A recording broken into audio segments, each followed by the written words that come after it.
सद्गुरु महाराज की जय। श्री सद्गुरु महाराज की जय। बाबू जी के नाम कतले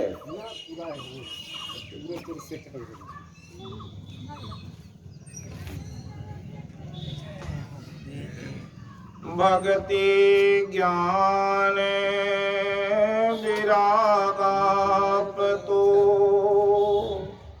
विवेको वर्धते मोहने माया मोह निरासस्यो वैष्णवे कृते कथम्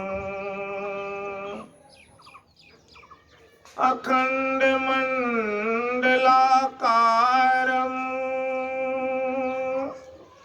व्याप्तं येन चराचरम्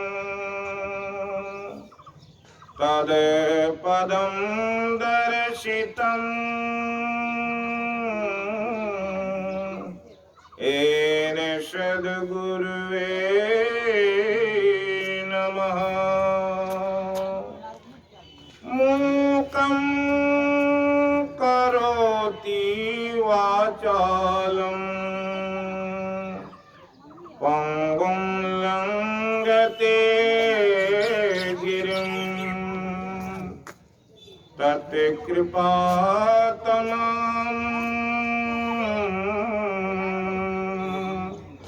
वन्दे परमानन्दमाधवम्।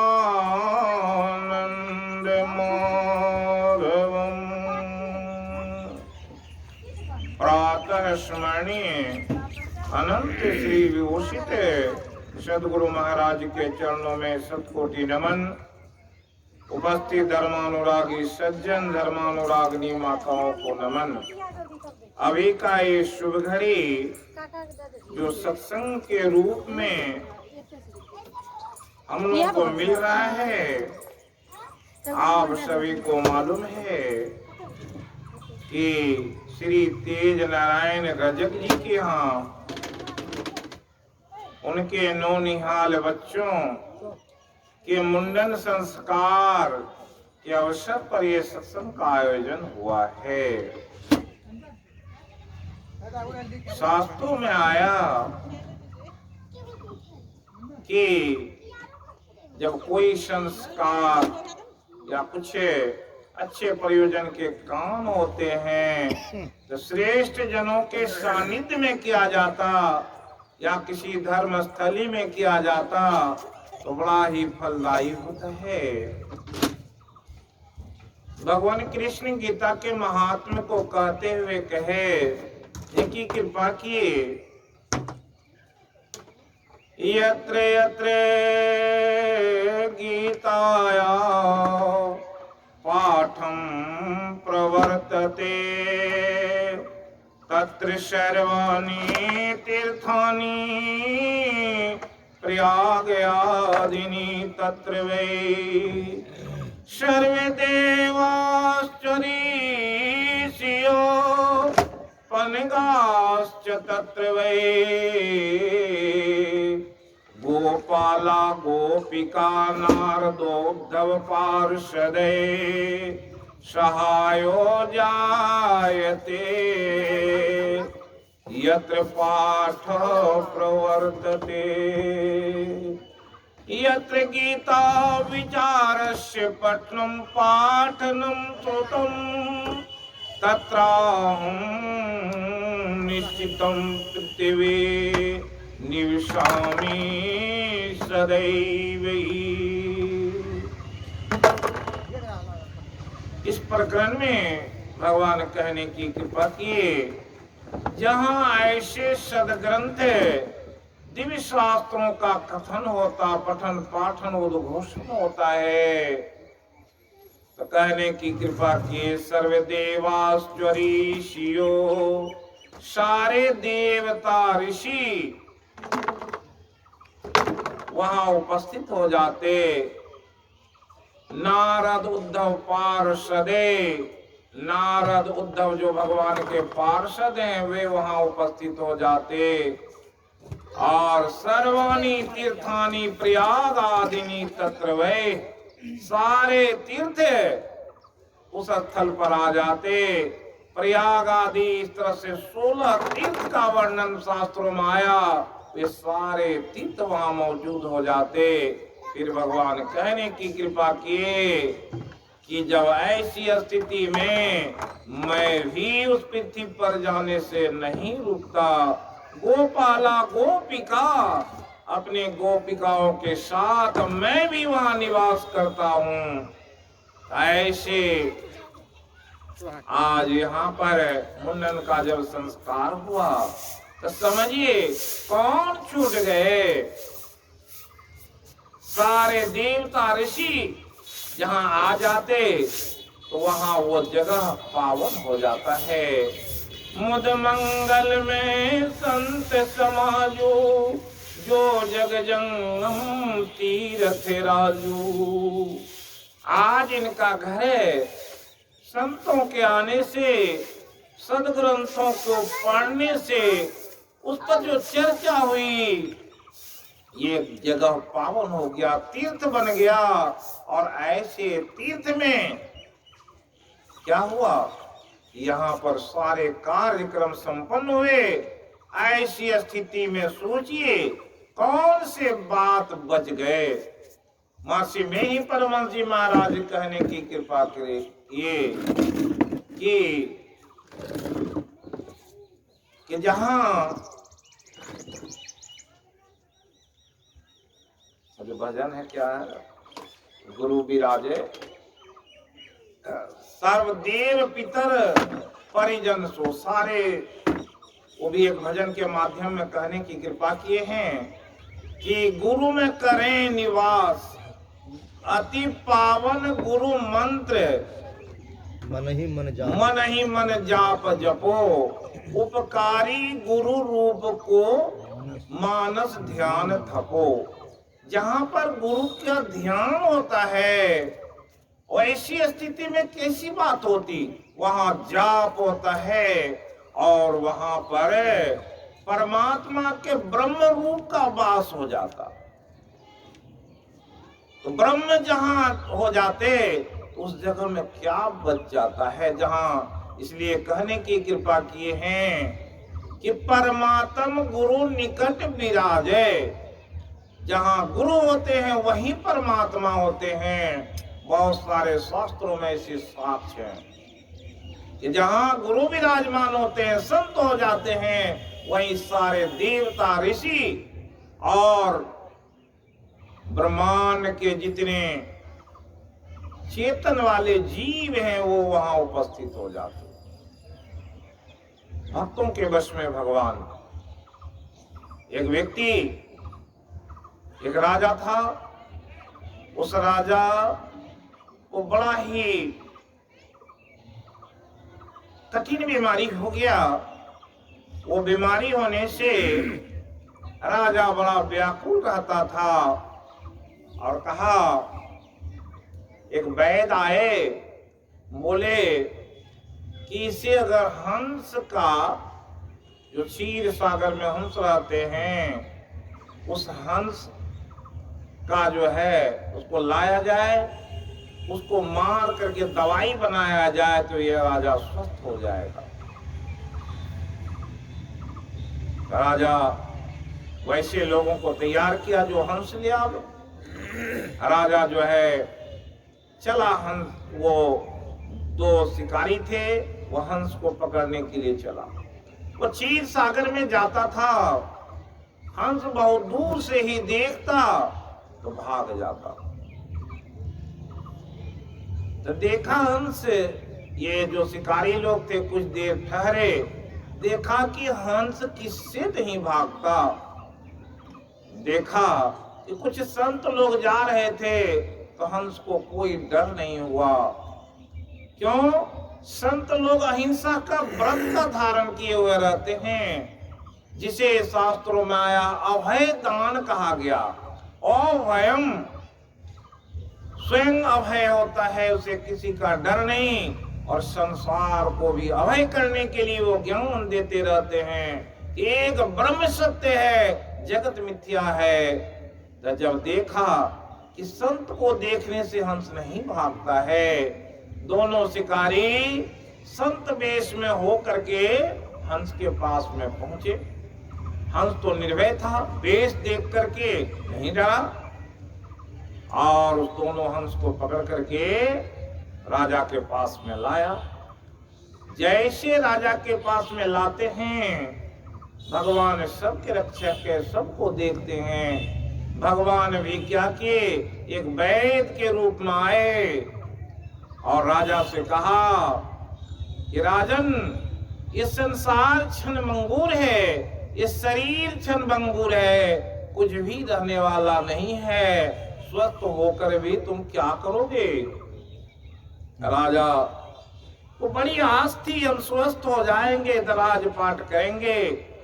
तो कहा ठीक है, मैं दवाई देता हूं, तुम ठीक हो जाओगे, लेकिन ये दोनों हंस का जो जान को बख्श दो, तुम इसे छोड़ दो। राजा कहा कि कैसे जाने कि आपकी दवाई से हम ठीक हो जाएंगे? कहा पहले ठीक कर देता हूं तब हंस को छोड़। दवाई दिया, राजा ठीक हो गए, हंस को छोड़ दिया गया। जो दोनों शिकारी थे तो देखा कि संसार और परमार्थ में क्या ये है। एक हंस को बचाने के लिए स्वयं परमात्मा आ गए और हंस को बचा करके लेके चले गए। और हम ऐसे जीव थोड़े से धन के लोभ में उस हंस को भी संत वेश में जाकर के धोखा दिए, तो हंस भी विश्वास कर करके कुछ भी शरणागत हो गया हम लोगों के। जब हमारा क्या था वेश, ये वेश ठगी वाला था, तो परमात्मा इतने खुश हो गए। एक हंस भी हमें संत समझा था, लेकिन मैं कैसा मूर्ख हूं, इस हंस के जान को भी बख्श नहीं पाया और उसके लिए लगे रह गए। इसी पर कहा उसने उस वेश को नहीं त्यागा। आप सभी जानिए कि जयदेव जी एक हो गए भगवान कृष्ण के बड़े भक्त। जयदेव एक बार कहीं से आ रहे थे, उसके पास में कुछ धन था। वो धन वो देखते ही कुछ ठग लोग, कुछ चोर चुचक्के आ गए, रास्ते में घेर ली। पूछा कि तुम्हारे पास क्या सब है? उसने कहा मेरे पास तो बहुत सारे धन हैं। कहा कि वे सारे धन मुझे दे दो। बोला कि ले लो, इसी की हमारे कोई आवश्यकता नहीं, संत को धन का कौन काम है, लो। और जैसे लेकर के वो लोग चले, मन में विचार आया, ये तो बड़ा महान भक्त मालूम पड़ता है, अगर राजा से कह देगा तो हम लोगों का जान खतरे में नहीं रहेगा, इसलिए इसका हाथ पैर काट करके यहीं कुएं में डाल देते। जयदेव का हाथ पैर काट दिया गया और एक कुएं में डाल दिया गया। जयदेव सोचे परमात्मा आपकी यही दशा है, क्योंकि मैं संत वेश में था, थोड़ा सा धन के लोभ में आ गया। जो व्यक्ति देने वाला था दिया, लेकिन मुझे लेना नहीं चाहिए था। लेकर के जा रहे थे तो आपने ठीक ही किया कि मेरे हाथ को दंड दिया, मेरे शरीर को ऐसा दंड दिया है। आप बहुत अच्छा किए, बहुत उपकार किए। और कुएं में पड़े पड़े भगवान का कीर्तन कर रहा था। ठीक उसी समय में उस राज का राजा उधर से जा रहा था, देखा कोई व्यक्ति कुआं में कीर्तन कर रहा है। जाकर देखा तो देखा ये जयदेव है। उसे निकलवाया, अपने राज में ले गया, उसकी दवाई करने लगा और उसको कहा। एक दिन वो जो ठग लोग थे वो क्या के संत का वेश बना लिए थे। जिस राजा के यहाँ जयदेव रहता था वो बड़ा संत के आदर करने वाले थे, और ऐसे संत को देख करके जयदेव देखा ये तो वही चोर लोग हैं जो हमको हाथ काटा था। राजा को अपने तरफ से संवाद दिया कि हमारे एक गुरुजन सब आ गए, इसकी अच्छी सेवा होनी चाहिए। राजा ले जाता है, उसकी बड़ी सेवा करता है, और वो ठग लोग सोचता है क्या खूबी है कि हमारी इतनी सेवा हो रही है। और सेवा जब किया और अंतिम वो लोग सोचता था चले जाएंगे, जब जाने का होता था राजा कहता था कि मेरे गुरु का आदेश नहीं, आज रुकिए, और अच्छे पकवान खिलाते, उसे बढ़िया से रखते। जाने के वक्त बहुत सारा धन दिया और कई व्यक्ति को उनकी सेवा में लगा दिया कि इन्हें पहुंचा दो। जब रास्ते में चले तो रास्ते में जो सिपाही लोग जा रहे थे उन्होंने पूछा कि महात्मा, हमारे यहाँ तो बहुत सारे ऋषि महात्मा आए, लेकिन किसी की ऐसी सेवा नहीं, और जो राजा के गुरु हैं उन्होंने भी ऐसा नहीं कहा था। क्या कारण है कि वो संत भी आपकी बड़ी सेवा करवाए, आपको बहुत सारे दक्षिणा देकर के विदा किए हैं। बोला कि देखो, हम लोग पहले चोर थे, वो भी जो तुम्हारे यहाँ बाबा जी है वो भी चोर था, इसलिए वो सोचा कि ये लोग यहाँ पहुंच गया है, कहीं हमारी पुरानी बात न कह दे, इसलिए हमारी ऐसी सेवा किया। लेकिन जयदेव के मन में वो दया थी, जयदेव भगवान के भक्त थे, सोचा संत वेश में आया, अगर इसकी अच्छी सेवा हो जाए तो हो सकता है इसकी बुद्धि पलट जाए, इसलिए ऐसा किया था। ठीक उसी समय में एकाएक आकाश में गर्जन होता है और पृथ्वी फट जाती है, और वो जो चोर रूप में महात्मा थे वे सारे पृथ्वी में समा गए, और बड़ी जोर की आवाज हुई, पूरा राज गड़गड़ा गया था। सारे सिपाही वहां से भाग कर आए, और आने पर राजा को सुनाया कि देखिए महाराज, वो सारे के सारे जमीन में समा गए। क्यों समा गए? जब बताया, राजा जयदेव से पूछते हैं क्या कारण था, आपने उसकी बड़ी सेवा करवाई और फिर उन लोगों की ऐसी दशा हुई।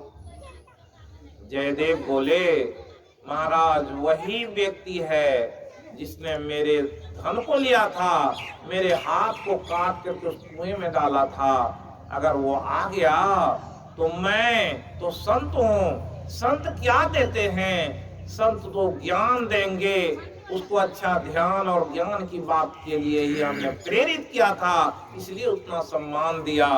लेकिन वो मेरी वहां बुराई किया तो परमात्मा भी बर्दाश्त नहीं कर पाए, इसलिए उसको आप तो दंड नहीं दिए, मैंने दंड नहीं दिया, लेकिन परमात्मा उसको दंड दिए। इस तरह से परमात्मा की बड़ी कृपा होती है, जब विवेक जग जाता है, भक्ति जग जाती है, जहाँ भक्त आ जाते हैं वहाँ की प्रकृति बदल जाती है। एक संत हुए, एक मंदिर में वो पुजारी थे राजस्थान में। क्या होता है, राजा जो थे वो रोज मंदिर में दर्शन करने आते थे, और भगवान कृष्ण का वहाँ बड़ा सुंदर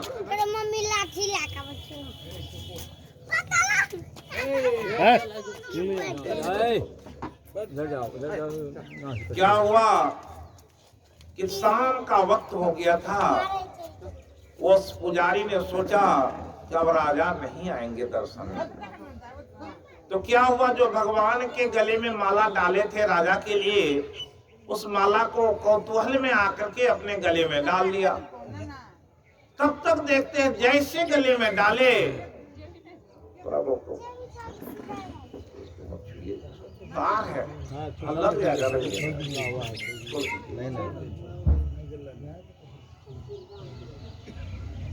उसी बीच में क्या घटना घटती है, जैसे राजा आते हैं घबरा जाता है वो, और घबरा करके क्या किया, जो माला अपने गले में डाला था वही माला उतारता है और राजा को पहना देता है। उससे पुजारी का बाल पका हुआ था, और संजोग से जब निकालने लगा उसमें 2-4 बाल जो है सफेद बाल माला में लग गया। राजा के गले में जैसे जाता है, राजा अपने दरबार में जाता है तो देखता है कि माला में पके बाल लगे हुए। राजा खबर भेजा कि माला में पका हुआ बाल कहां से आया।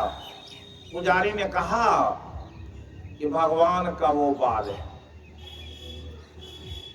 राजा सोचा कि सुबह में जाकर देखेंगे, भगवान के बाल पक गए। इधर पुजारी का होश उड़ गया कि राजा अब क्या उसके बदले में सजा देगा।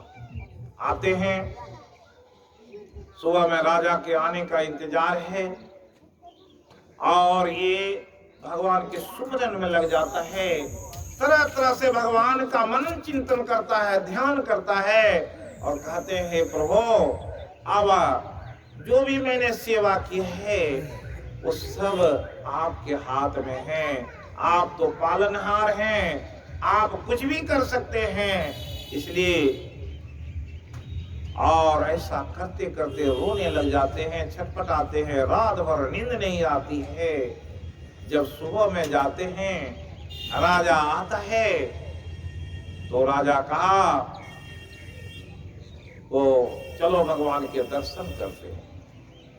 भगवान का दर्शन करने जाता है, पुजारी कपकपाते हुए आगे चलता है। भगवान के पट को जैसे खोलता है तो देखता है कि भगवान के सारे बाल एकदम सफेद हैं और भगवान के बाल को देख करके राजा अचंभित हो गया। सोचा अरे ये क्या चमत्कार हो गया। कल तो मैं आया था, भगवान का केस तो काला था, आज उजला कैसे हो गया। पुजारी से पूछते हैं, पुजारी कहा कि प्रभु की लीला है, ये प्रभु की लीला है। भगवान प्रत्यक्ष होते हैं और कहते हैं कि अब जो इस राज का राजा होगा वो कभी भी भगवान के दर्शन करने के लिए नहीं आएगा। तो कहते हैं भक्तों के वक्त में भगवान, जहाँ भगवान का स्मरण होता, जहाँ कीर्तन होता, जहाँ नाम लिया जाता है, वहाँ परमात्मा स्वयं विराजमान हो जाते हैं। इसी क्रम में बहुत सारे लोग सोचते हैं क्या हिंसा, बहुत सारे लोग खाते पीते हैं, अपने मौज मस्ती में रहते हैं। उसी में एक छोटी सी बात है, एक भुवन सिंह नाम के बड़े वीर सैनिक हुए, वो भी राजस्थान में। वहां के राजा को एक दिन मन में हुआ शिकार करने का। शिकार करने के लिए गए। राजा एक हिरण को उधर से भगाते हुए निकाला और भुवन सिंह के सामने में वो हिरण आ गया। राजा कहा कि उसे मारो। जैसे राजा का आदेश होता है, भुवन सिंह अपनी तलवार निकालता है और उसे हिरण पर वार कर देता है। हिरण अपना प्राण वहीं छोड़ता है। देखते हैं भुवन सिंह की ये हिरण जो है ना गर्भवती थी। इनके मन में बड़ी करुणा आ गई और भुवन सिंह कहा कि आज से मैं तलवार धारण नहीं करूंगा। घर गया और जा करके सोचा कि राजा का तो भी काम करना है और अगर ऐसा हम करेंगे तो राजा भी विरोध करेगा। तो उसने क्या किया, एक लकड़ी का तलवार बना लिया और कहा कि आज से हमसे कोई जीव की हिंसा नहीं होगी। राजा भुवन सिंह लकड़ी की तलवार लेकर ही सारा काम निपटा रहे थे। कई सिपाही उनकी शिकायत जाके राजा से किया कि भुवन सिंह को बैराग हो गया है और वो अब शिकार नहीं करेगा, इसीलिए लकड़ी का तलवार बना करके वो रखा है और उसको आप सेना नायक बनाए हुए हैं। भुवन सिंह की परीक्षा लेने के लिए राजा सोचा क्या करें। एक दिन बहुत बड़े भोज का आयोजन किया राजा और कहा कि सबको बुलाया, सब लोगों को आना है, अपनी वीरता दिखलाना है। वहां सब लोग भोजन किए। सभी लोग आकर के जैसे खड़े होते हैं तो राजा बोला कि सभी लोग अपनी तलवार को निकालो, देखें किसकी तलवार में कितनी चमक है। जैसे राजा अपनी तलवार को निकालता है, सारे सैनिक और जो भुवन सिंह था वो भी अपनी तलवार को विशुद्धि होकर के खींचता है, तो देखता है कि उसकी तलवार में इतनी चमक है जो किसी की तलवार में नहीं था।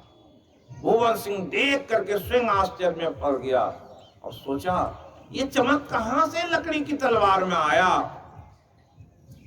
अहिंसा का जो व्रत है वो इतना बड़ा व्रत है, कहा गया जैसे हाथी के पैर में सारे पैर उसके पत्तीन में समा जाते हैं, सत्संग योग में लिखा है। उसी तरह से अहिंसा समम दान के बारे में, अहिंसा से बढ़ के कोई दान नहीं है, ये जीव को अभय करता है। इसलिए ये कहने की बात इसलिए आई कि आज अभी सुने, भक्ति ज्ञान विराग तो विवेको वर्धते महान। सत्संग में आने से विवेक बढ़ता है, भक्ति का उदय होता है। इसी क्रम में आज जो पाठ हुआ था वो पाठ ऐसा था कि ये 15वें अध्याय में भगवान कहने की कृपा किए। क्या कहने की कृपा किए?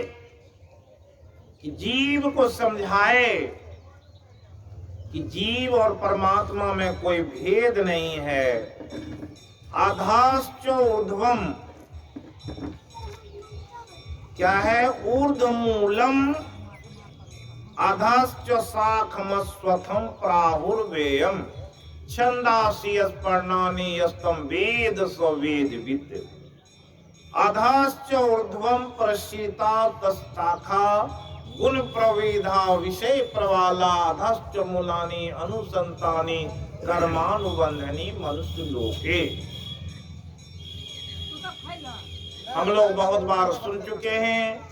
सगुण रामचरितमानस में भी एक दोहा है,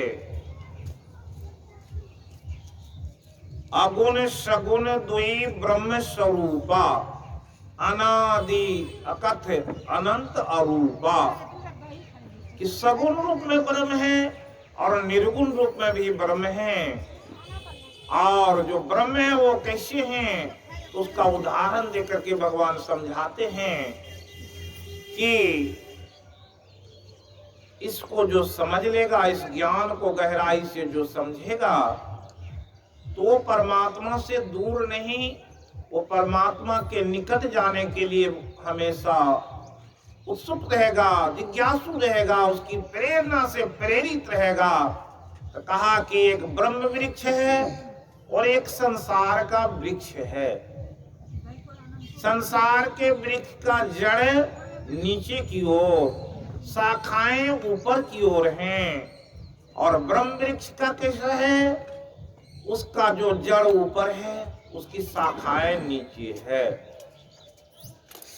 संक्षेप में ब्रह्म वृक्ष का नमूना कौन है? ये मनुष्य शरीर ही ब्रह्म वृक्ष का नमूना है।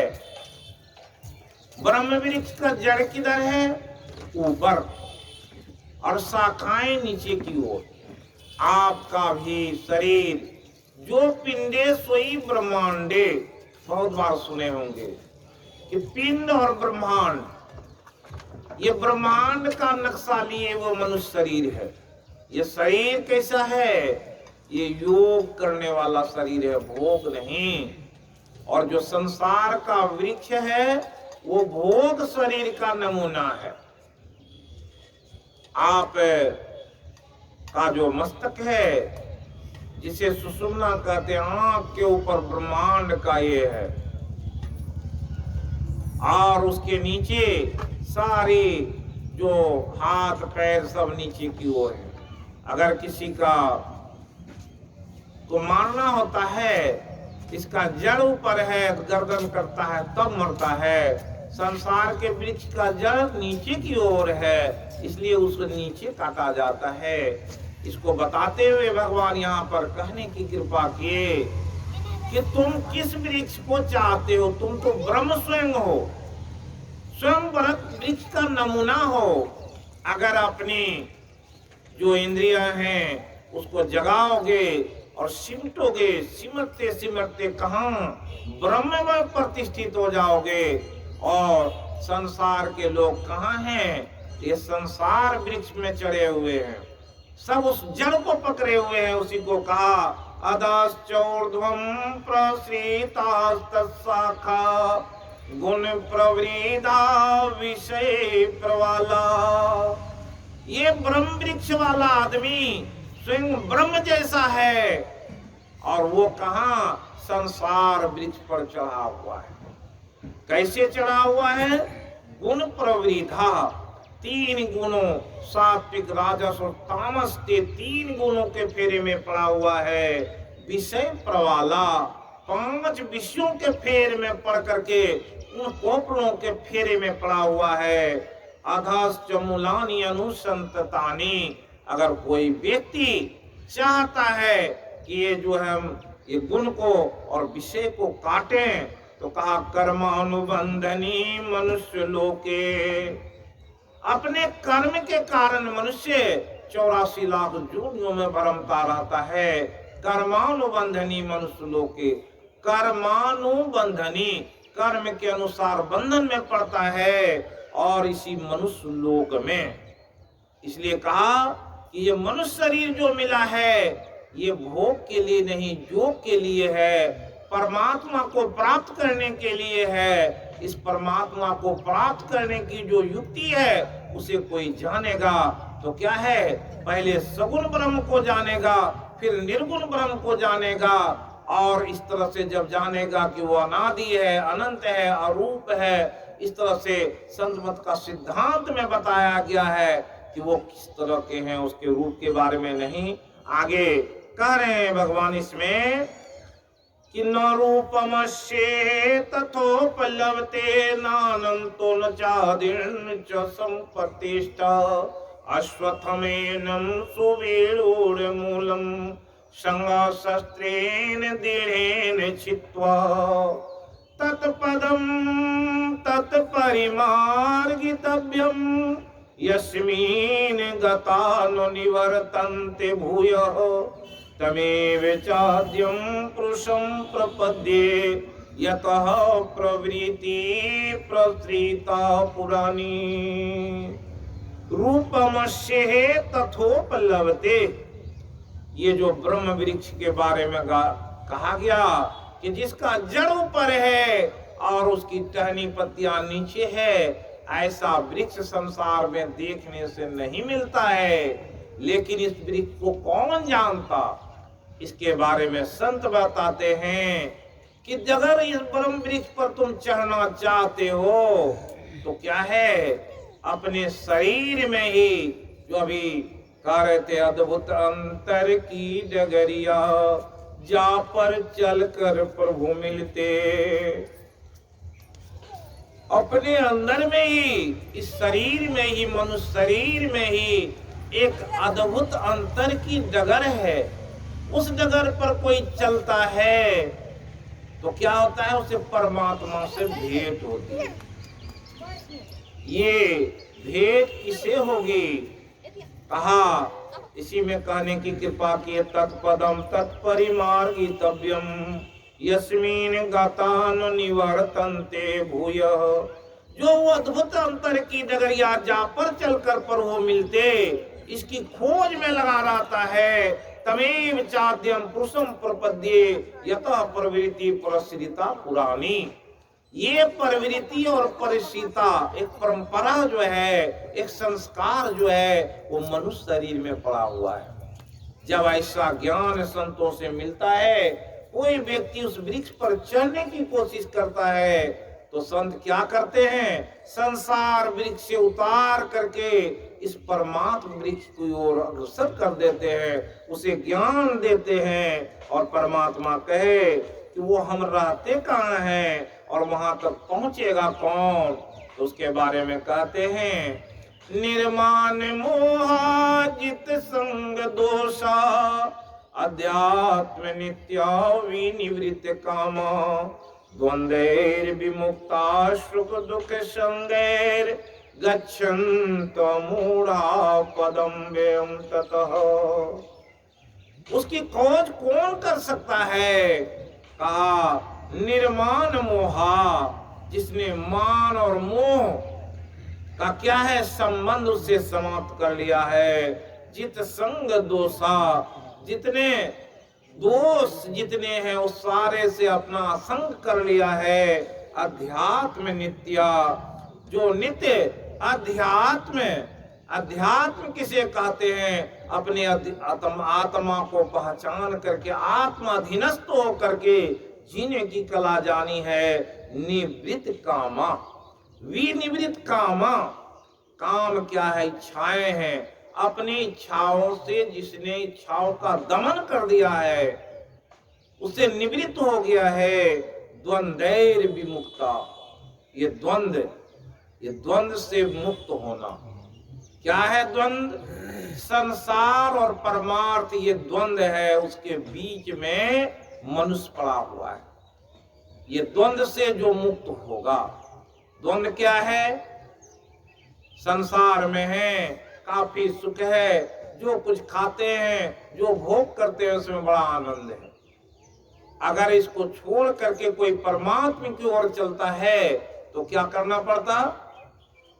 कि सारे संसार में जितने ये हैं उससे अपनी बुद्धि को आसक्त करना पड़ता है। निरासक्त रहो रे भाई, जग में दमन करो इंद्रियन दुखदाई। अपने 5 जो ज्ञान इंद्रिय हैं उसका दमन करना और फिर अपने अंतरकरण में समन। समन क्या करते हैं?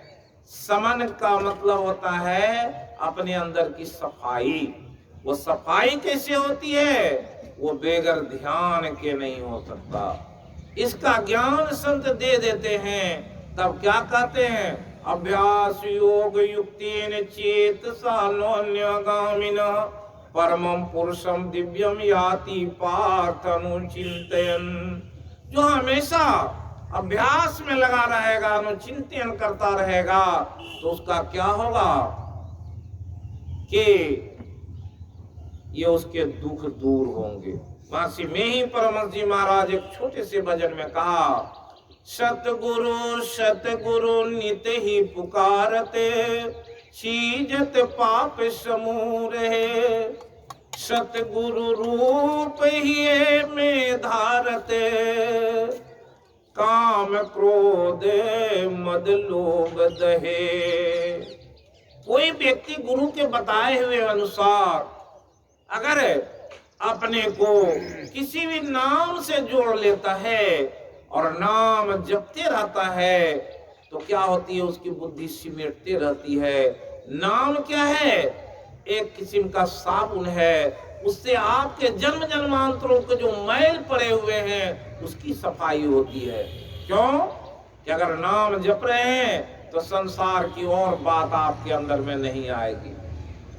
और रूप अगर गुरु महाराज का या जो रूप आपको बताया गया, इंगित किया गया, उस रूप को आप देखते हैं, एक रूप और एक नाम को अगर जपने लगते हैं तो सारे रूप समाप्त हो जाते हैं।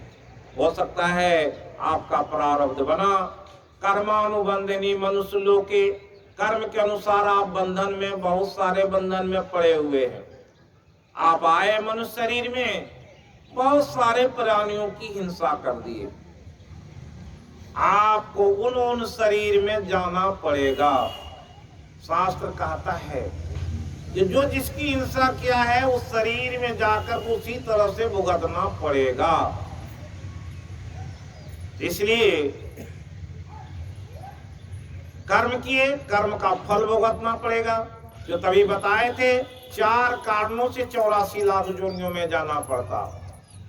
पहला कारण है काल, दूसरा है कर्म, तीसरा स्वभाव, चौथा है गुण, उसी को कहे गुण प्रवृद्धा। गुण को यहाँ बढ़ा लिए आप। सात्विक में रहना चाहिए तो आप राजस में चले गए, तामस में चले गए, और वो जब राजस में जाएंगे तो आप राजस का क्या प्रभाव है? उसमें लोभ की अधिकता होती है, तृष्णा अधिक होता है, और उस लोभ और तृष्णा के कारण व्यक्ति फंस जाता है। एक छोटा सा प्रसंग आया उस पर कि एक व्यक्ति, एक संत जाते थे एक जगह सत्संग सुनाने के लिए, वो राज दरबार था, वो जाके कहता था कि राम नाम जपे तो बंधन छूटे। तो उसके यहाँ एक तोता था, वो तोता कहता कि रे पंडित मूर्ख, क्यों ऐसी बात बोलता है, मैं तो राम नाम लिया था, जरा ऐसा बोला तो हम तो फेरे में पड़ गए, और तुम कहते हो राम नाम अगर जपोगे तो बंधन से छूटोगे, मैं तो बंधन में पड़ गया। तो जो कथा सुनाने के लिए जाता था उस तोते से पूछा कि क्या तुम्हें तकलीफ हुई। बोला कि मैं एक दिन जंगल में था, एक संत मुझे पकड़ लिया, वो ले गया अपने दरबार में, हमें राम नाम सिखाया। जैसे राम नाम सीखा तो कुछ दिन के बाद उसके एक बड़े भक्त आ गए और वो उसकी सेवा में दे दिया, उसे अच्छा लगा, अपने को दे दिया। वो भक्त क्या क्या समय पा करके राज दरबार में आया था, राजा को खुश करने के लिए हमको दे दिया।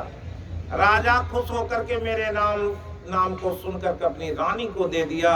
रानी हमको सोने के पिंजरे में रखती है, बहुत अच्छा भोजन देती है, लेकिन हम तो उस फेरे में पड़े हुए हैं। रोज वो राम नाम हम सुनाते हैं और वो खुश होती है, लेकिन मैं तो दुखी हूँ। तो जो था कथा कहने वाला, वो अपने गुरु के पास में गया, कहा कि देखिए एक तोता हमें ललकार रहा है।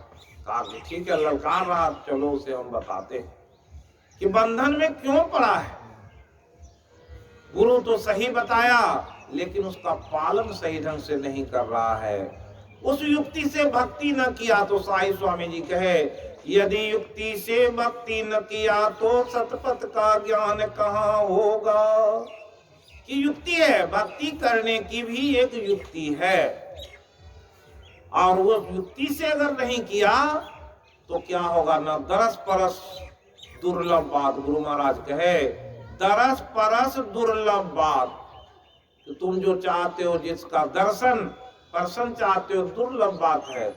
ये कब होगा, ध्यावे अति लो लावे जोई, सदाचार पाले दृढ़ हुई। सदाचार का पालन करेगा दृढ़ता से, और अपने ध्येय को उस परमात्मा से, गुरु से, उस नाम से जोड़ कर रखेगा, तो वो पार पावेगा। सो अति दुर्लभ पावे, नहीं तो भव भटका पावे। क्या कहा, वो तोता के पास उसके गुरु आए, बताया, अरे बाबू तुम तो राम नाम जपा, लेकिन सही युक्ति नहीं जान सका।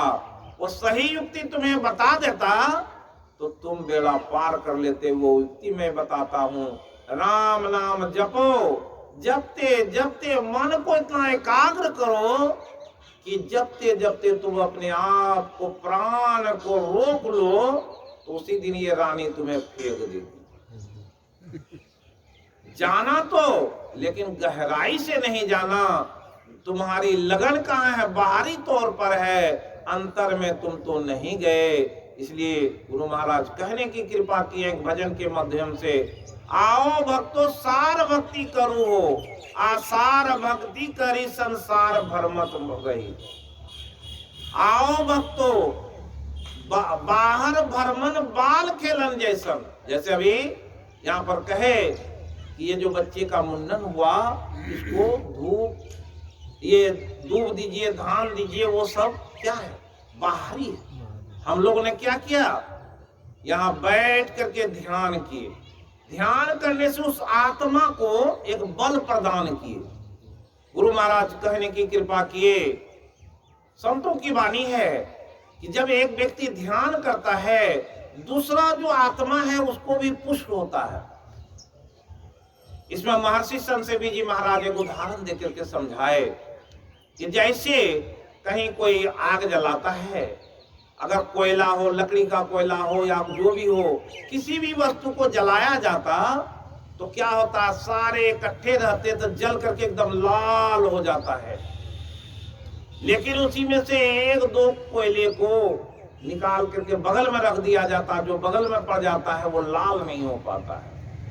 इसलिए ध्यान की ऐसी शक्ति बताए कि जब सब लोग बैठे रहते हैं, उसमें जितने लोग रहेंगे, संत असंत जो भी रहेंगे, सब क्या हो जाएंगे, लाली देखन मैं चला, मैं भी हो गए लाल, और उसमें जितने लोग रहते हैं सब के सब लाल हो जाते हैं। कहने का मतलब एक इन्वायरमेंट होता है, एक सर्किल बन जाता है, उतना दूर का एक घेरा बन जाता है, उसके अंदर जितने लोग आ जाते हैं उस सबका बेड़ा पार हो जाता है। इसलिए ध्यान में बड़ा बल है।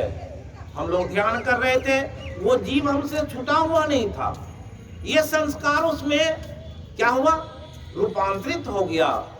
गुरु के सानिध्य में ध्यान क्यों करते हैं? अब ये लोग सप्ताह ध्यान किए, संत लोग आए वहां ध्यान किए, उसके सानिध्य में बैठ करके ध्यान करने की परंपरा इसलिए आई कि एक व्यक्ति दूसरे व्यक्ति से जुड़ता है, सारी आत्मा एकत्र होकर के एक गोलाकार बन जाता है। उसमें कोई शिथिल होता है, कोई तेज होता है, किसी की चेतना बहुत बड़ी होती है। सारे चेतन की धार एक साथ मिल करके ऊर्ध्वगमन होने लगता है, और उस समय में सारे लोग कहाँ पहुंच जाते हैं? आपकी वृत्ति अपरा प्रकृति में है, तुरंत वो परा प्रकृति में पहुंच जाता है। जिसका ध्यान नहीं भी बन रहा है, वो अगर बैठता है सही ढंग से, उसकी आसन दृढ़ है, तो उस समय में सुषुम्ना खुलेगा। जो गुरु महाराज कहे, कितनी अच्छी बात कहे, कितनी सरल बात कहे। पहले वो तोता की बात बताते हैं, वो आए तो उसको युक्ति बता दिया कि तुम बोलो राम राम बोलते जाओ। जब कोई व्यक्ति, आप भी अनुभव करके देखेंगे, किसी भी नाम को, ये साधारण बात नहीं है। पहले कहा वाचिक जप, इसलिए गुरु महाराज के 4 प्रकार के जप, परा पश्यंती मध्यमा वैखरी। अभी ज्ञान के अभाव में ये चारों के ज्ञान से सब बहुत लोग वंचित है। पहले कोई व्यक्ति वैखरी वाणी में बोलेगा, कीर्तन करेगा, तब उससे उपांशु जाप हो पाएगा। जब उपांशु जाप कोई करेगा तब उससे कौन जाप होगा? मानस जप हो सकेगा। जब मानस जप में कोई पारंगत होता है तब परा उसको कहते हैं, वो परा ज्ञान है। जैसे कोई व्यक्ति का अगर जाप बन जाएगा, ये परा अपरा प्रकृति से वो ऊपर उड़ जाएगा। सिर्फ किससे? सिर्फ जाप से। जाप से इतना सिमटा होता है, वो परा प्रकृति में पहुंच जाता है। तो इसको गुरु महाराज कहे तो वहां पश्यंती होता है। वहां पश्यंती क्या है कि पहले तो बैखरी कितना जाइएगा तब ना। आप करके देखिए, अगर आप राम राम कर रहे हैं, गुरु गुरु कर रहे हैं, थोड़ी देर कीजिएगा, मन कहाँ चला जाएगा? आपका मन चला जाएगा खेत पर, आपका मन चला जाएगा टाइम पर, और समय हो गया। जैसे अभी महात्मा जी देख रहे थे कितना समय हुआ। समय तो कहीं बिताना है? समय कहीं बिताना है, लेकिन क्या होता है, आदमी सबको अपने घर की चिंता है। घर कहाँ है? रहना नहीं है, देश बिराना है ना। बहुत भजन में गाए होंगे, जब इस देश में रहना नहीं है तो कबीर साहब कहता हूँ उस देश की बतिया जहाँ न हो तो दिन रतिया। उसी को यहाँ पर भगवान कहने की कृपा किए। न तद्भास्ते सूर्यो न शशांको न पावकः यद गत्वा न निवर्तन्ते तद्धाम परमम्। भगवान कहे तुम्हारा घर मेरा घर कहाँ है? कहा न तद्भास्ते सूर्यो, वहां सूर्य दिखाई नहीं पड़ता है। न तद्भास्ते सूर्यो, सूर्य वहां नहीं दिखाई पड़ता, न चंद्रमा दिखाई पड़ता है, न शशांको न पावकः, न वहां चंद्रमा है, न कोई आग की लपट है। वहां है तो क्या, उस जगह पर कोई उस प्रकाश में पहुंच जाता है, वही तो मेरा घर है।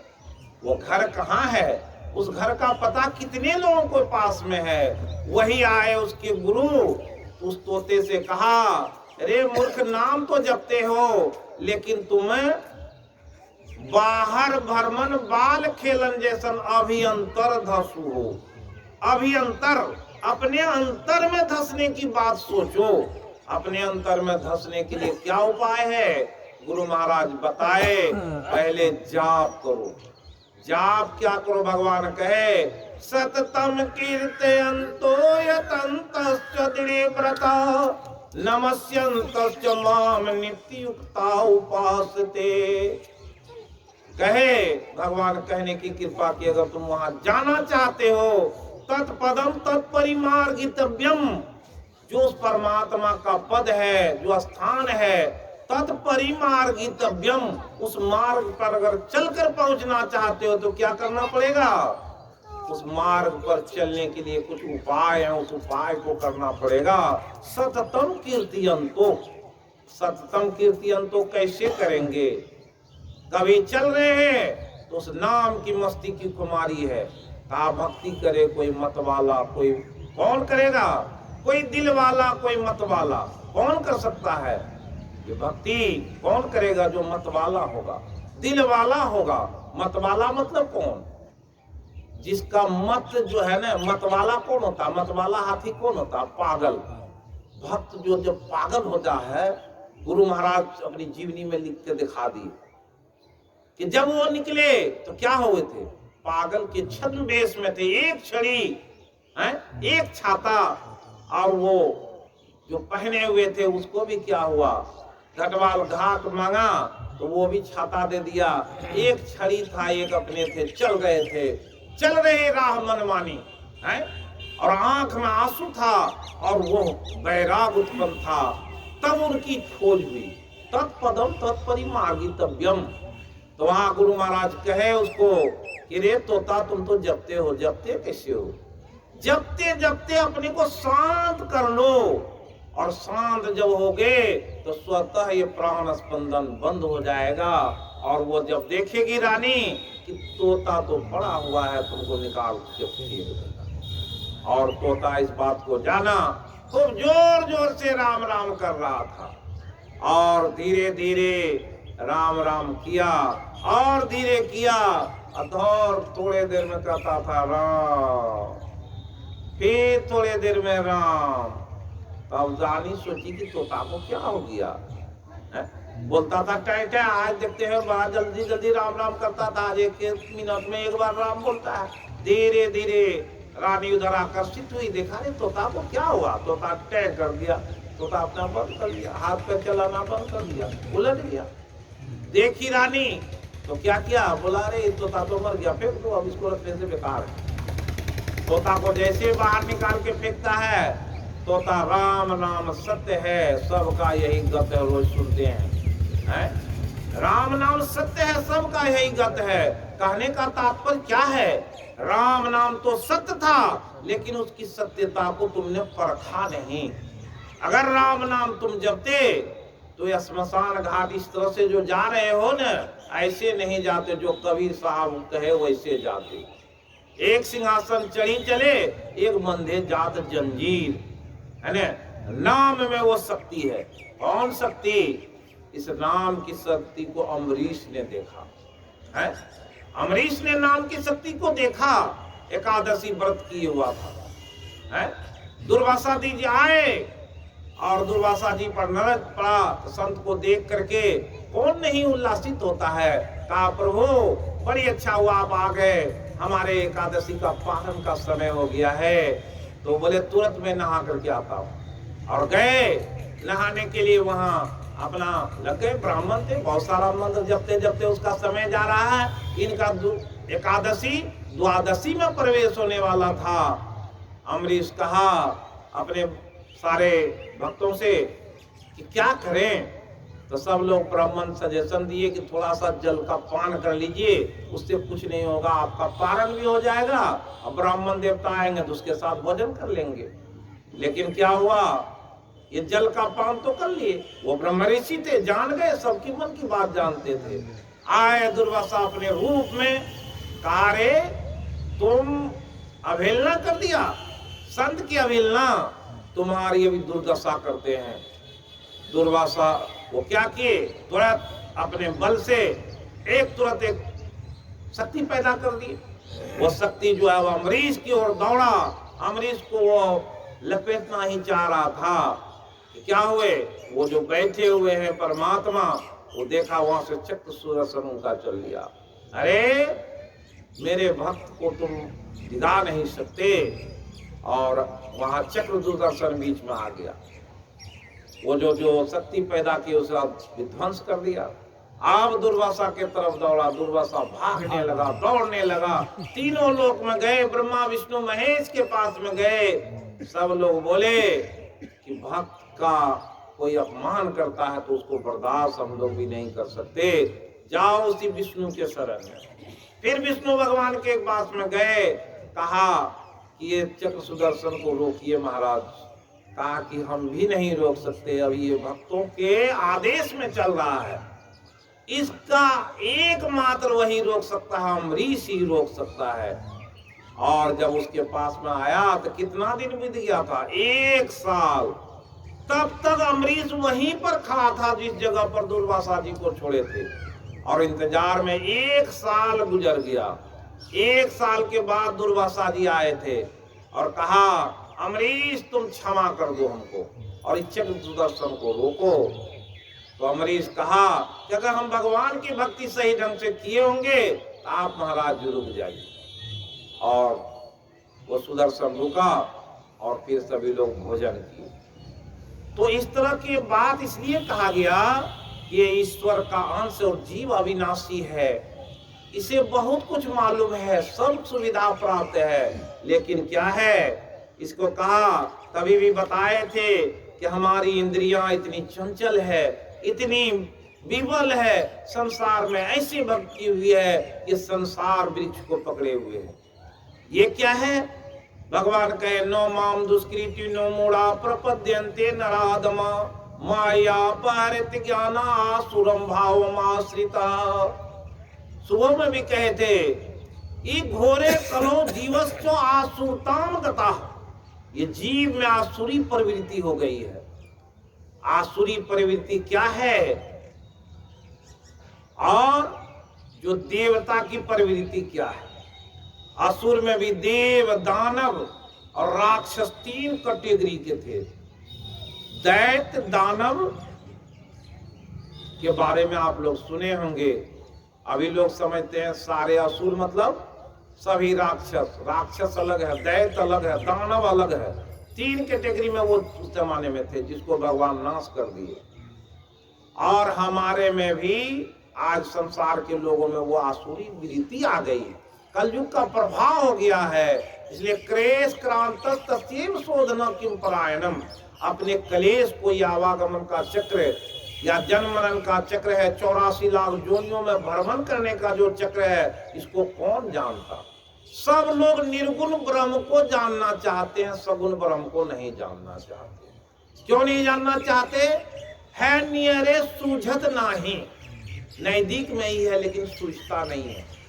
भगवान कृष्ण से कहे अर्जुन कि हे भगवान, यदि तत्सक्यम, अगर वो आप का रूप तत्सक्यम द्रष्टुम प्रभो योगेश्वर ततो में तुम दर्शयात्मानम अव्ययम। अपना वो सनातन अव्यय रूप जो है उसका मुझे दर्शन कराइए। तो भगवान कहे अर्जुन, तुम उसे देखना नहीं चाहोगे, है तो तुम्हारे पास में ही, संसार के पास में ही है, लेकिन संसार का लोग मानता नहीं है। क्यों नहीं मानता, जो गुरु महाराज कहे कि पशु पक्षी कृमि की आदि की योनि में भर में बहु बार हो, नर तन अब ही कृपा करी दिनो, अब प्रभु करो समारो। बहुत बार हम लोग कीड़े मकोड़े पक्षी जितना 84 लाख जोनियों में जीव है वो बने हैं, उसी को भगवान कृष्ण उसको समझाते हैं। पश्चिमे पार्थ रूपानी सत सोहत सहस्र सह। हे अर्जुन, तुम मेरे रूप को देखना चाहते हो, देखो मेरे सैकड़ों हजारों रूप है, नाना विधानी दिव्यानी नाना वर्ण आकृतिनी च। आपका नजर जहां तक जा रहा है देख रहे हैं, ये 84 लाख जोनियों में जो जीव है वो कौन जीव है, वही जीव 84 लाख जिसको कहते सुबह में सुनाए थे। भगवान कहे कि ये प्रकृति आंति मामी काम कल्प चय पुनस्तानी कल्पादो विसृजामयम भूत ग्रामम कृतस्नम। ये भूत ग्राम है, उसी ग्राम से आप निकले हैं, उसी गांव के आप आए हैं। अगर सही ढंग से अगर नहीं काम किए, जो कहा गुरु महाराज अद्भुत अंतर की डगरिया, जहाँ पर चलकर प्रभु मिलते, अगर उस डगर पर नहीं चले तो फिर क्या है। तो उसको भजन के माध्यम से कई जगह समझाए हैं कि जब भी सुनाए कि ध्यावे अति लो लावे, सुअति दुर्लभ पावे, नहीं तो भव भटका खावे। सत्संग योग में गुरु महाराज लिखे हैं, इचे दस कद बोधुम प्राक शरीर विसर्स, सर्गेशु लोकेशु, क्या होगा, शरीर त्वाय कल्पते। देख लीजिए कठोपनिषद की वाणी है, सत्संग योग में पढ़िए तो पता चलेगा। तो कहने की कृपा क्या किए कि अगर तुम इस जीते जी उस ब्रह्म को जान लिए तो ठीक है, नहीं तो शरीर त्वाय कल्पते, शरीर मिलेगा। कहीं गुरु महाराज कोई भी बता नहीं सकता, लिखे हैं कि बहुत बड़े सत्संगी हो गए, अगर आपकी पहुंच वहां सुषुम्ना से आगे नहीं हुई है तो आपको शरीर मिलेगा। कौन शरीर?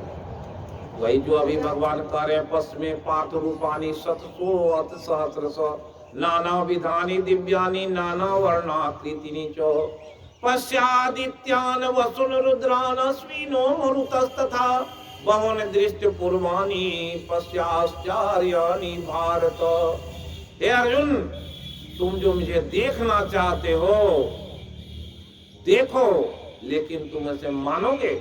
कोई व्यक्ति नहीं मानता, आज पितर को भी नहीं मानते। कभी हम सुनाए थे कि पितर के बारे में 7 जो पितर हैं, हमारे पितर कितने हैं, लेकिन लोगों को ज्ञान नहीं है। पितर के बारे में भी हमारे पास में ज्ञान नहीं है। तो पितर को नहीं जानते, देवता को नहीं जानते, इसलिए जो आपके दरवाजे पर अभी सुनाए, ये वहां पर कुछ लोग बोले, तब सुनाए कि भगवान आते कैसे। आज इनके यहाँ बहुत बड़ा प्रयोजन था, यज्ञ हो रहा था, सत्संग हो रहा था। सत्संग में कौन कौन लोग आए, कोई पहचान सकेगा? है? एक संत कहा एक अपने शिष्य को, कितना बजा? अच्छा, 10 मिनट समय और लेंगे। तो क्या किया, इसी तरह से उनके यहाँ जब आते हैं कोई देवता या कोई संत, तो बिल्ली के वेश में आ जाएंगे, कुत्ता के वेश में आ जाएंगे, गाय के वेश में आ जाएंगे, किसी जीव के वेश में आ जाएंगे। आप तो उसे नहीं जानते, इसलिए पहचानते ही नहीं। क्यों नहीं पहचानते? इसमें अहंकार भरा हुआ है, मनुष्य के शरीर में अहंकार भरा हुआ है। सबसे ऊंचा प्राणी है, ब्रह्म स्वरूप है, लेकिन अपने आप का ज्ञान नहीं। अपने आप के ज्ञान नहीं रहने के कारण क्या होता, क्या आदमी भंगड़ जाता है। तो कहे एक संत को जाकर के कहे कि हमारे यहाँ आइए, वो बोले जरूर आएंगे। जब वहाँ वो संत आए गाय के वेश में, वो बड़ा अच्छा अपना दरवाजा को सजा कर रखा था, एकदम केला वगैरह दे करके फूल पत्ती लगाया। और जैसे उधर से वो गाय आई, वो गाय के केले के गजरी को जैसे पकड़ा तो वो व्यक्ति उसे दिया डंडा, भगा दिया। थोड़े देर में वो संत कुत्ते के वेश में आते हैं, जैसे उसके गेट में प्रवेश किया, देखा, तुरंत डंडा उठाया, उसको एक डंडा लगा दिया। उसके बाद बड़ दिन इंतजार करते रह गए, नहीं आए। शाम में जाते हैं कि गुरु महाराज आप भी इतने झूठे हैं। कहा झूठा मैं नहीं, मैं तो गया था, लेकिन तुम पहचाना कहाँ?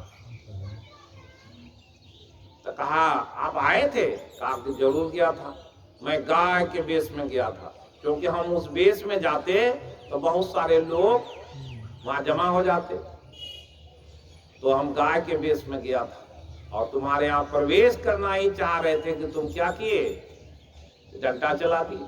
कुत्ते के वेश में गया था तो तुम डंडा चला दिए, देखो पीठ पर लगा हुआ है।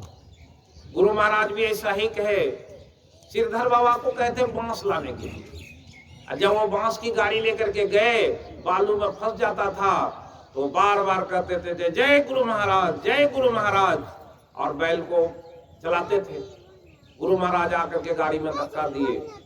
सिरधर बाबा शाम में पहुंचे तो गए गुरु महाराज को प्रणाम करने के। गुरु महाराज करा रहे थे। पूछा हुजूर की भेले? बोला कि आपको बांस लाने भेजे थे कि हमको थकाने भेजे थे? हम ही लाते तो क्यों भेजे थे आपको? कहा क्या हुआ? देखो पीठ में क्या हुआ। गाड़ी फंसता था, सतगुरु महाराज की जय, सतगुरु महाराज की जय। तो हम तो बैल बन करके वहां धक्का दे रहे थे, देखो पीठ में क्या हुआ है। देखा तो पीठ में छाला पड़ गया था। जहां जहां गाड़ी फंसता था गुरु महाराज नीचे से तोलते थे। आप लोग पढ़ेंगे सर स्मरण में गुरु महाराज के, एक व्यक्ति को कहा था मकई का भुट्टा लाने के लिए। जब वो व्यक्ति गया मकई का भुट्टा लाने के लिए तो जीप की सवारी से आ रहा था। तो वहां हुआ क्या कि वो गाड़ी जो है ना, बगल जो कटाया, एक पुला था, पुला के कोना में नहीं गैप हो जाता है, तो वहां एक चक्का गिर जाता। तो गुरु महाराज सत्संग कर रहे थे, तो वो क्या किए, तो लाठी लगा दी उस चक्का में। तो चक्का तो गिरा था, उलट जाती गाड़ी, लेकिन गुरु महाराज लाठी लगा दी। क्या हुआ, वो गाड़ी सीधा होकर के आ गया। जब शाम में आया वो मकई का भुट्टा पकाया गया, सब लोग खा रहे थे, गुरु महाराज खा रहे थे। तो उससे पूछा केरन स्वाद से हो? कल के अच्छे लागे छे साहब, कल के अच्छे लागे छे। आप तो अभी रहते हॉस्पिटल में, है ना, कहाँ बचाए, याद कीजिए। तो उसको फट से याद आया, हाँ हुजूर, चक्का तो सही में नीचे जा रहा था। तो जो सत्संग में था उसको समझ में आया, ओ गुरु महाराज कहे कि गिरो, लाठी लगा दिए, लाठी हाथ में से लिए। तो सब लोग समझ गए कि गुरु महाराज किसकी निगरानी कहाँ करते हैं। इसलिए गुरु महाराज कहे, मैं सबकी खबर रखता हूँ, सबके यहाँ जाता हूँ।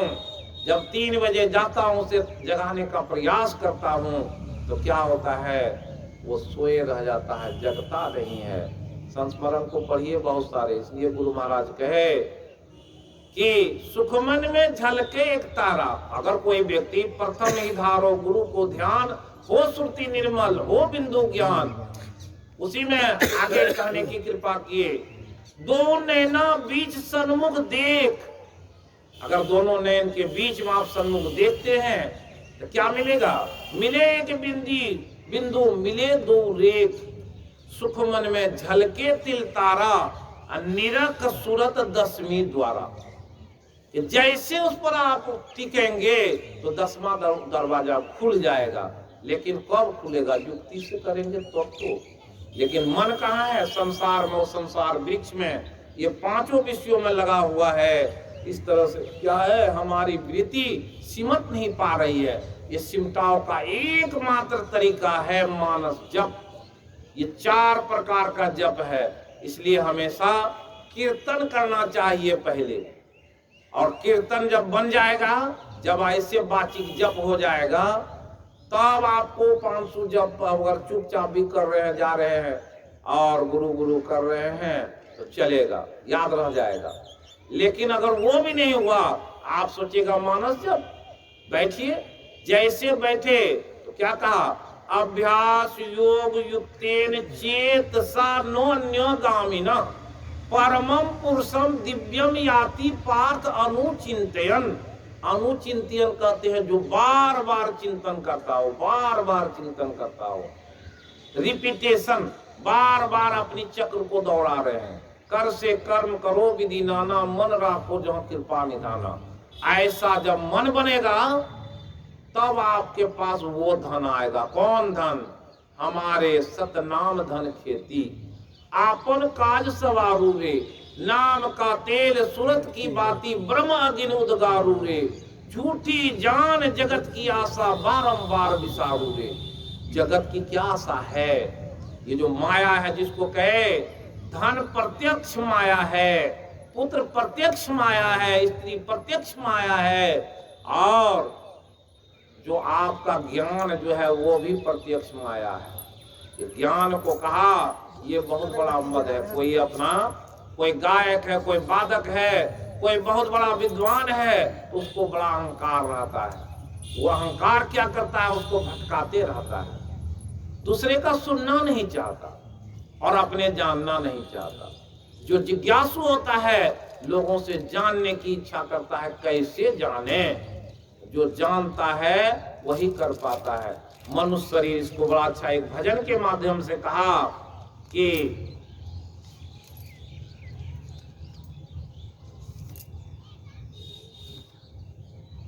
एक भजन में कहा कि श्वासों का क्या भरोसा, रुक जाए कब चलते चलते, जीवन की है जो ज्योति, बुझ जाए कब जलते जलते। इस भजन को याद रखना चाहिए। क्यों? ये बार बार प्रेरित करता है कि जीवन की है जो ज्योति, आपके अंदर में जो ज्योति है उसी पर न टिके हुए हैं। कब बुझ जाए जलते जलते, जीवन है 4 दिन का 2 दिन की जवानी, जब आएगा बुढ़ापा थक जाए कब चलते चलते। लोग सोचते हैं बुढ़ापा में करेंगे, लेकिन बुढ़ापा जब आता है ध्यान करने के लिए बैठता, क्या बैठ पाता है? नहीं बैठ पाता। सर्दी गर्मी जाड़ा बहुत सारे दुख परेशान हैं, तो आप क्या करें? बुढ़ापा आ गई नहीं, अब भक्ति करो जवानी में नहीं हो पाता। समझा न इशारा इसका, समझा न खेल इसका, क्यों तेरी बात बिगड़ी हर बार बनते बनते। हो सकता है बहुत बार हम लोगों को मनुष्य शरीर मिला होगा, आपे में खोते चले गए, ध्यान नहीं रखे। गुरु महाराज का 5 टाइम, तो लोगों ने तुरंत आग्रह किया कि हुजूर हम लोग की रहते हैं क्या करें, तो कहा 3 टाइम। अब 3 टाइम में क्या हुआ? 1 टाइम में, अब 1 टाइम में तो क्या हुआ?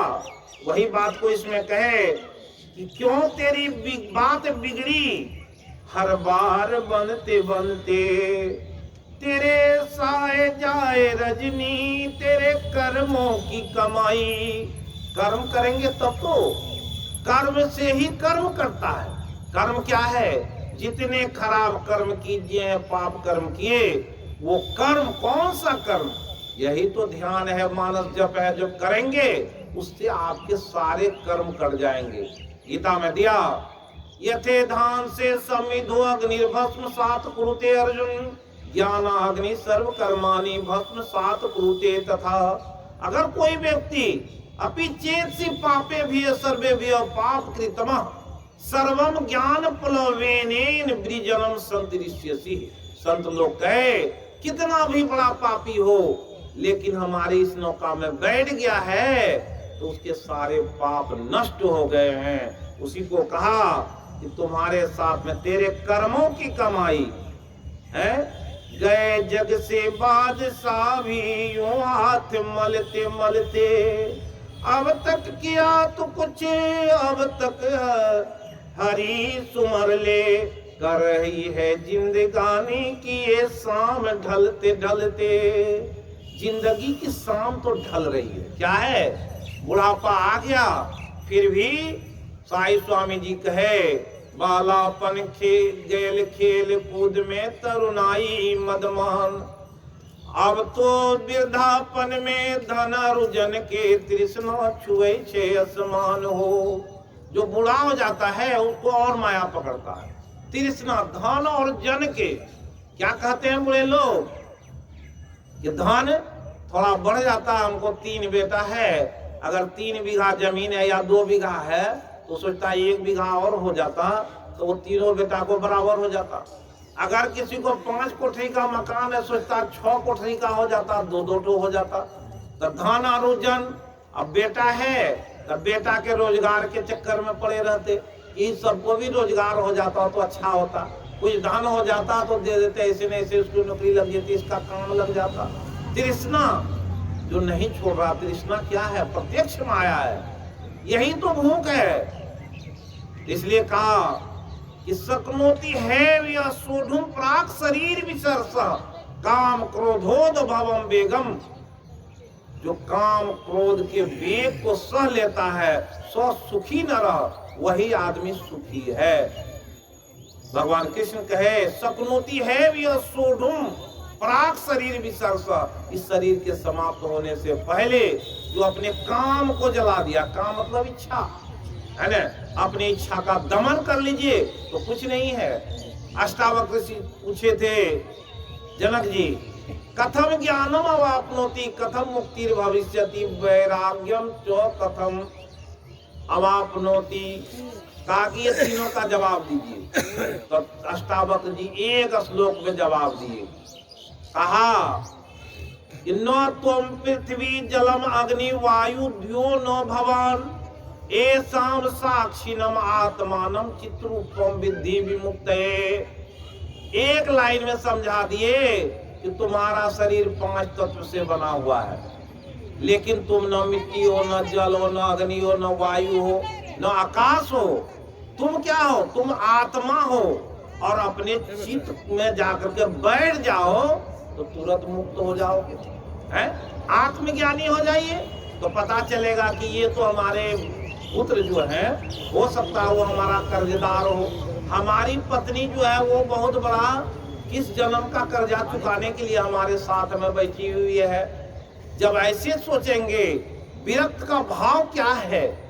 अष्टावक्र जी कहे तुम ये जानो कि ये सारे हमारे हैं, लेकिन उसके प्रति अपनी आत्मज्ञानी बनो। उसका भी आत्मा है, मेरा भी आत्मा, यहाँ इतने लोग सबके अंदर में आत्मा है, सब अपने अपने राह पर चल रहा मनमानी है, लेकिन क्या है? हमारी बुद्धि वैसे काम नहीं। इसलिए लिखा गीता में कि प्रकृति क्रिय मानानि गुणे कर्माणि सर्वशः अहंकार विमूढ़ात्मा करता हमिति मन्यते। प्रकृति क्रिय मानानि, प्रकृति में जो है ना आपका क्रिया जो काम है, जो आज यहाँ क्यों आए? प्रकृति में आज का भोजन हम लोगों के नाम से यहाँ लिखा हुआ है ना? डॉक्टर साहब का नहीं लिखा हुआ था, डॉक्टर साहब नहीं आए। ये प्रकृति आज क्या हुआ? उस फल को लेकर के ऊपर आ गई, आपको टेम्पो में बैठा करके ले आया। हम लोग अपनी गाड़ी में ये नहीं आना चाह रहे थे, जबरदस्ती इनको कहे चलो, क्योंकि हो सकता है किस जन्म का यहाँ पर भोजन लिखा हुआ था, वो प्रकृति क्रियमान हो गई। अब यहाँ आए तो ये लोग चाह रहे थे कि ये भोजन कराएंगे, लेकिन तुरंत बुद्धि को बदल दिया, नहीं वो नहीं होगा, अब यहाँ खीर बनेगा, अब ये अमुक चीज बनेगा। बोल रहे थे समधी साहब, तो ये लोग प्लानिंग बदल दिया। हमने प्लानिंग बदला नहीं, हम लोगों को जो भोजन लिखा हुआ वही मिलाइएगा। तो भगवान तो वहां से आदेश किया कि वो सब नहीं चलेगा, वो चलेगा ये भोजन वहां बनेगा। प्रकृति क्रिया माना नहीं गुणे कर्माणि सर्वशः, वो गुण पर हो गया, वो सात्विक भोजन यहाँ मिल गया आपको। यहाँ सत्संग हो रहा है, यहाँ जग हो रहा है, यहाँ हम लोग आए, आज इस जग में आकर के क्या हुआ? उस ज्ञान से उत्प्रोत हो गए। सारे संसार का जो उलझन था उसको भूल करके हम लोग बैठ करके यहाँ क्या कर रहे हैं? हरि चर्चा कर रहे हैं, है ना? तो उसको कहा गीता में मोचित्त मदगत प्राणा बोधयंत परस्परम कथयंतश्च माम नित्यम तुष्यन्ति च रमन्ति च। अभी हम लोग क्या कर रहे हैं? भगवान के उस गुण लीला का बखान कर रहे हैं, उनके स्वरूप का गान कर रहे हैं। उसमें क्या है? मन लगा हुआ है। और जो मन, इसलिए कहा यतन्तो योगिनश्चैनम आत्मनि एव पश्यन्ति।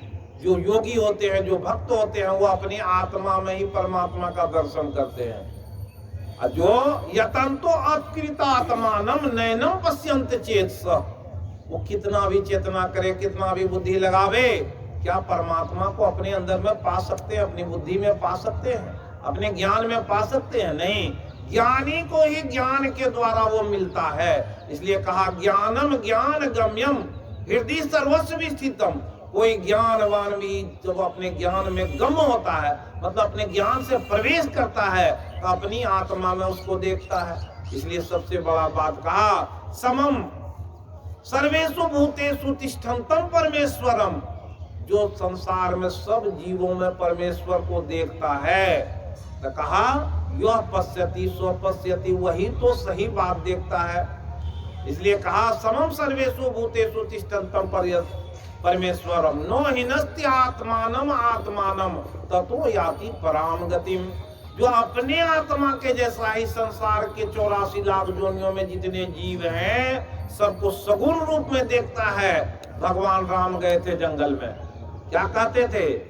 और माता सीता कहती थी अपने दोनों बच्चों से, किसी भी जीवित वृक्ष को नहीं काटना।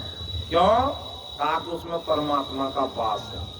भारत का इतिहास है, वृक्षों में भी भगवान देखते हैं, पशु पक्षी में भी भगवान देखते हैं, सबकी पूजा होती है। संत लोग क्या किए? तरह तरह से लोगों को ज्ञान से समझाने की कोशिश किए कि तुम जिस ईश्वर को खोजना चाहते हो, वो ईश्वर तुम्हारे दरवाजे पर आम का वृक्ष बन के खड़ा है। वो जो आम का वृक्ष बन के खड़ा है वो कौन है? अभी सुना रहे थे कि जब प्रत्यक्ष माया है, कोई व्यक्ति बहुत सुंदर घर बनाता है, अब उस माया का फेरा में पड़ा हुआ है। जब वो मरता है, जीवित जाता है, गरुड़ पुराण में पढ़िए तो वहां कहते हैं कि जो करना है कीजिए, लेकिन हमको उसी जगह पर भेज दीजिए। तो कहता है तुम तो कुछ नहीं किया, तुम तो सारा जिंदगी जो है ना बैल के जैसे खटते रह जाओ, तुम बैल बन के चले जाओ, तुम तो सारा जिंदगी अपने पहरेदारी करते रह गया, इसलिए तुम जाओ कुत्ते के जोनी में अपने घर की पहरेदारी करना। पढ़ लीजिए, ब्रह्म पुराण में दिया हुआ है कि जीव को किस तरह से भेजा। और वो सांप बनकर अपने तिजोरी के नीचे में था। नारद जी जाकर पूछे कि आप कब भक्ति करोगे? कहा कि पोता का शादी होने दीजिए, बचोगे तब तो क्या किया? उसका बेटा आया तिजोरी खोलने के लिए, सांप को कारा, सांप को निकाल कर उसको थपूच के फेंक दिया। तो कहा कि अब बोलो, अब कुछ क्या करोगे? धन के लोभ में, धन की पहरेदारी में वो कहता था हमको वहीं भेजिए, हमारा पैसा बहुत रखा हुआ तिजोरी में। प्रत्यक्ष माया है, माया पकड़ के खींच के ले आया, सांप बना दिया। इसलिए बड़ी चेतन की आवश्यकता है। इसलिए सततम कीर्तयन्तु, भगवान कहे कौन करेगा? दृढ़ व्रता, जो एक व्रत धारण कर। हम लोग क्या है? हम लोग अहिंसा का व्रत लिए हुए हैं। दूसरा कौन सा व्रत लिए हुए हैं? गुरु महाराज से कह दिए हैं कि एक ईश्वर पर अचल विश्वास है, पूर्ण भरोसा है, अपने अंतर में उनकी प्राप्ति का दृढ़ निश्चय रखना, सदगुरु की निष्कपट सेवा, सत्संग और दृढ़ ध्यानाभ्यास करेंगे। कौन सा ध्यान? साधारण दृढ़ता के साथ, दृढ़ता का संकल्प लिए हैं कि हम 3 बजे भोर में उठेंगे, हैं, हम नहाने के बाद जरूर ध्यान करेंगे, हम शाम में करेंगे, सुबह में करेंगे। लेकिन कर पाते हैं? क्यों नहीं कर पाते? माया जो है ना, इसलिए कहा कि माया का आवृत हो गए हैं, वो ज्ञान को ढक लिया है। वो ज्ञान धक्का कब खुलेगा? जब धक्का लगेगा किसका? नाम का। जब धक्का लगेगा रूप का। इसलिए कहा, लिखा उसी में, सदगुरु चरण डोरी दृढ़। कोई दृढ़ता से सदगुरु के चरण की डोरी पकड़ेगा तो पिंड घट पिंड ब्रह्मांड के पार करे। वो घट पिंड, ये पिंड मतलब शरीर, इसके पार करेगा, पर यही नहीं ब्रह्मांड के भी पार ले जाएगा, है? इसलिए कहे कि गुरु महाराज कहने की कृपा किए कि सत संतन की सत युक्ति यही है ना। ये सत जो संत है वो ये युक्ति बता दी है, उस युक्ति से चलोगे तो पार पालोगे, नहीं तो शिकारी के जाल वाला हाल है। आएगा जाल बिछाएगा तो फंसेंगे नहीं, लेकिन कब नहीं फंसेंगे? मंत्र तो जपे, ध्यान भी करते थे। किसका ध्यान? जब तक आत्मा को नहीं जानेंगे तो परमात्मा का ज्ञान नहीं होगा। अपनी आत्मा में धंसने के लिए बहुत सारे युक्ति संत लोग बताए हैं, उसको करना चाहिए। अब यहाँ पर तो क्या है, सत्संग हम लोग समाप्त करेंगे। आप लोग सब लोग गान बजान करने वाले हैं, कुछ मंगल सोहर नहीं गाइएगा तो ये लोग कहेंगे कि अले वो सब बजा लेकर कैसे चल गए, है ना। इसलिए ज्ञान की तो बहुत सारी बात है। अगर उस गुण ज्ञान को जानना चाहते हैं तो सबसे पहले एक संत कहे, पहले संत बनो तो संत स्वयं मिल जाएगी। पहले अपने में ज्ञान होगा, तब अगर आप मिठाई बनाना जानते हैं तो जाइएगा दूसरे जगह तो देखिएगा कि मिठाई गड़बड़ बना रहा, तुरंत तो है ये मिठाई सही नहीं है। आप ढोलक हारमोनियम बजाना जानते हैं तो कोई राग ताल में गड़बड़ी होगा तो तुरंत कह दीजिएगा राग ताल में गड़बड़ी है। इसलिए संत बनना है तो पहले संत बनो, तब संत मिलेंगे, नहीं तो कहीं नहीं मिलेंगे। और यहीं पर हम अपनी वाणी को विराम देते हुए, और आज के दिन में हम लोग यहाँ सत्संग किए। सत्संग का जो फल होता है, ये 5 बच्चे का जो मुंडन संस्कार हुआ, उसके संस्कार को संस्कारित करने में ये पुण्य लगे, उसकी दृढ़ता बन जाए, भक्ति में उसकी उन्नति हो, एक संस्कार आ जाए। तभी सुनाए थे संस्कार क्या है, एक अंश का कार उसको देते हैं। हम लोग आज उसको एक संस्कार क्या दिए कि हम लोग शांति लेकर का आए, भक्ति का संवाद लेकर का आए। बहुत सारी भक्ति का बात हुआ, हो सकता है कोई एक शब्द उसके कान में पड़ गया होगा, उसका अनुसरण हो गया होगा, गुरु महाराज को आया यही तन कर फल भाई, भजिए राम सब काम बिहाई, पिता से सुने। ये संस्कार उनमें आ गया, वो कहाँ पहुंचा दिया? जो एक साधारण कायस्थ कुल के दीपक थे वो क्या हो गए, ब्रह्मांड के दीपक बन गए, सूर्य बन गए। इसलिए अपनी वाणी को विराम देते हुए श्री सद्गुरु महाराज की जय।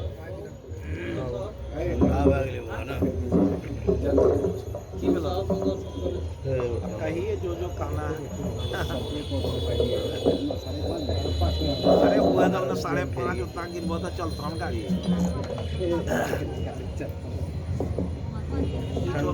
जो बात किताब दे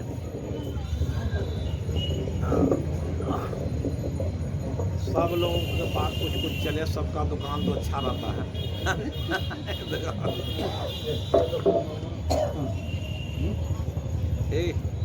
पूरा लो